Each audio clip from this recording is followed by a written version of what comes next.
Vous êtes-vous déjà demandé où s'en vont l'eau de pluie et la neige fondue, ou encore l'eau qui coule de votre lavabo, votre baignoire et votre toilette? Ces eaux usées, comme on les appelle, sont acheminées par un réseau d'égouts souterrains jusqu'à une station d'épuration.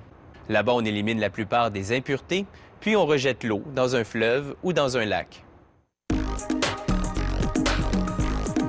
Le réseau d'égouts souterrains alimente un échangeur régional.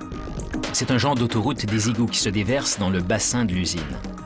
Voici la station de pompage, un énorme bâtiment où débute le processus de purification. Cette vue paraît banale, mais le complexe abrite une quinzaine d'étages sous terre creusés à même le roc.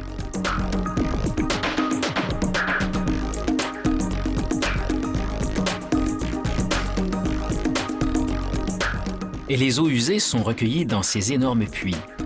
Ce n'est pas très joli, c'est rempli de poussière, de déchets et de matière fécale. De plus, les eaux usées contiennent un taux très élevé de phosphore. Ce poison de la famille de l'azote propage la production de mauvaises algues.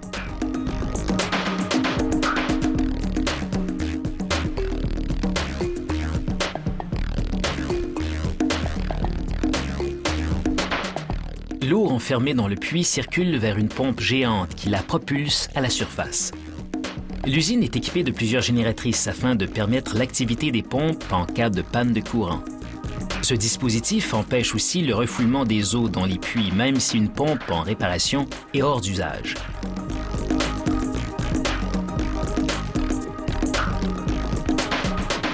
Arrivées à la surface, les eaux usées coulent vers le centre de filtration, où débute le processus de purification.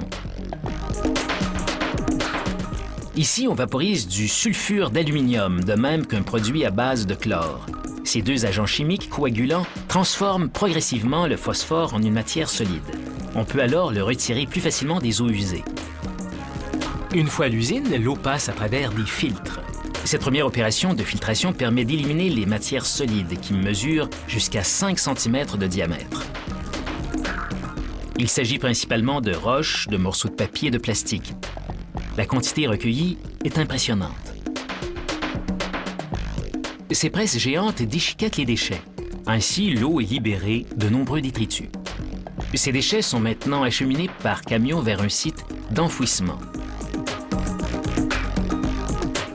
Les eaux usées s'acheminent vers ces grands réservoirs appelés chambres à poussière. On fait référence à ces particules comme du gravier qui ne se décompose pas ou ne se brûle pas. Certaines de ces particules, aussi infimes qu'un grain de sable, s'accumulent au fond de l'eau. Elles sont extraites à l'aide de pompes. Elles prennent à leur tour la route du site d'enfouissement. Les particules organiques, surtout du phosphore, sont retirées des eaux à l'aide de composés chimiques coagulants. Rappelons-nous qu'en quittant la station de pompage, des agents coagulants ont été vaporisés dans les eaux usées pour transformer le phosphore en particules solides. La solution de polymère fusionne ces particules, ce qui forme des cristaux de phosphore qui prennent l'apparence de petits flocons. Comme ils sont plus lourds que les eaux, ces particules sont entraînées vers le fond.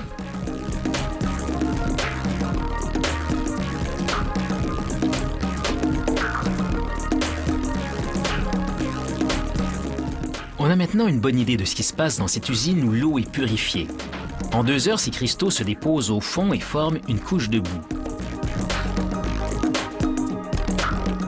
Cette boue qui est ramassée grâce à un système de râteaux et de pompes se dirige au centre de traitement.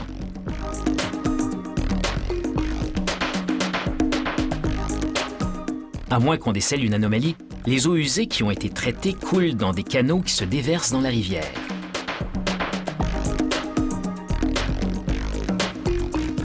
Pendant ce temps, la boue humide est durcie à son tour par une forme de polymère qu'on vaporise. Ainsi, ces filtres peuvent retirer plus facilement l'eau de la boue. La majorité de cette boue est brûlée dans des incinérateurs géants. Le gaz qui s'échappe des incinérateurs fait fonctionner plusieurs machines qui assèchent et transforment la boue qui n'a pas été brûlée en boulettes. Ces boulettes sont vendues comme engrais chimiques. En arrivant à l'usine, les eaux usées étaient contaminées et endommageaient la vie marine.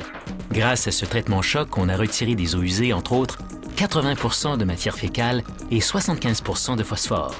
Pas mal comme cure de propreté.